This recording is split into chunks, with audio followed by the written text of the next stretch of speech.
Hello, ladies and gentlemen. Thank you to each and every one of you for being here today at International A Conference on Industrial, Mechanical, Electrical, and Chemical Engineering.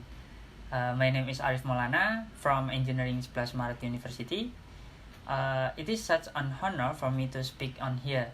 I will present our research at this occasion. The title of our paper is Photovoltaic Performance with Heatsink from copper and aluminum material. Nowadays, energy become a fundamental need that cannot be separately from human. Fossil energy is non-renewable energy. It will be an energy crisis if used massively. So we have to improve our capability to generate renewable energy. Because of this reason, solar energy is introduced as one of alternative energy resource to reduce the use of fossil energy. Solar energy can be converted to electrical energy by solar cell, but the temperature of solar cell will increase to high temperature if they are used along the day. Due to the high temperature, the solar panel can be burned. It causes decrease of the performance. So we applied a cooling system to the solar panel. There are two types of cooling, namely active cooling and passive cooling. First, active cooling is a method that uses the help of specific input power. For example, using nanofluid that can transfer heat using additional power. Passive cooling is cooling that uses the heat transfer material to transfer heat passively. In the research, we choose passive cooling because it does not require additional energy, but it requires an amount of energy from nature or take advantage of natural convention. We choose passive cooling device using heatsink. The material from the heatsink were used copper and aluminum material. So that objective to investigate the effect of using heatsink material on PV panel, operating temperature and performance. The solar panel use polycrystalline with an efficiency of 14%. We choose polycrystalline because it has more advantage in closely weather condition. The drop efficiency is not drastically. The image shows the dimension of the heatsink. The base has a size of 600 mm and 600 mm. The variation in our research will apply heatsink made of aluminum, heatsink made of copper, and without heatsink. And then this is a schematic of solar panel using a heatsink. Solar energy in the form of photon.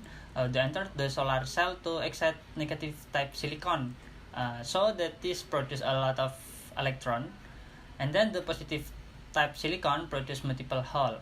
The electron movement that occurs in the system generate an electrical current and voltage difference. So the electrical energy can be moved from solar cell.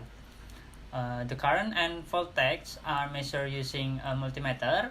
The intensity of solar radiation is measured using a solar power meter. Temperature measured using thermocouple. Then this blower is used to equalize the average wind speed in Indonesia. For the result of research, this is temperature. The figure also graph the relationship between intensity and temperature. The graph above shows then when the radiation level also increase, the temperature rises, which is applied to all variant. The high temperature when the radiation intensity is obtained at 1100 watt per square meter. PV panel with heatsink without heatsink is obtained 60.9 degrees Celsius. PV panel with aluminum heatsink is obtained 57.7 degrees Celsius.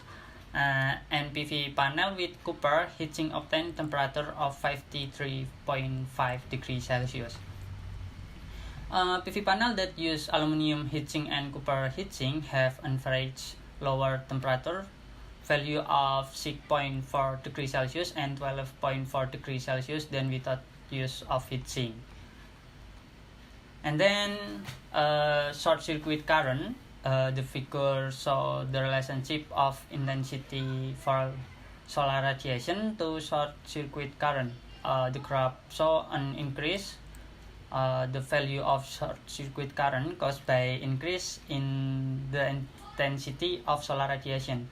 At an intensity of 1100 watt per square meter, the maximum short circuit current without heatsink is obtained to 0.86 ampere. Aluminium heatsink is obtained to 0.89 ampere, and copper heatsink is obtained 3.8 ampere. The increased short circuit current value is caused by the decrease in photon energy value need to excite an electron. Active excitation will cause the PV panel to increase temperature. And then open circuit voltage, the figure shows the relationship between the increased intensity of solar radiation with the open circuit voltage on PV panel. The graph, the value of open circuit voltage decrease for all variation. At an intensity maximum, the open circuit voltage value of PV panel without heatsink is obtained 90.2 volt. PV panel with aluminum heatsink is obtained 19.6 volt, and PV panel with copper heatsink is obtained 19.8 volt. The decrease in open circuit voltage value when the intensity of solar radiation and working temperature increase. And then maximum power, the figure show the relationship between the intensity of solar radiation to maximum power. At an intensity of 1100 watt per square meter, the maximum power obtained in the PV panel of 41.16 watt, 43.03 watt, and 47.47 watt. And then efficiency, the figure show a graph of the relationship of working temperature to efficiency on PV panel. When the intensity at the maximum point of 1100 watt per square meter, the efficiency obtained by the panel increase. The decrease in working temperature affect the efficiency of the PV panel. The increase in efficiency was obtained by aluminum heatsink of 0.79% and panel with copper heatsink of 1.63%. The addition of heatsink cooler without heatsink, aluminum heatsink and copper heatsink can reduce the mean operation temperature by 6.4 degrees Celsius and 12.4 degrees Celsius than the temperature of the panel without cooling. And then increase average output power by 1.87 watt and 6.31 watt than output power of PV ground. And then increase average efficiency by 0.79% and 1.63% than average efficiency of PV ground. This is the end of my presentation. Whether there are flaw and strength, I'm sorry. Thank you very much.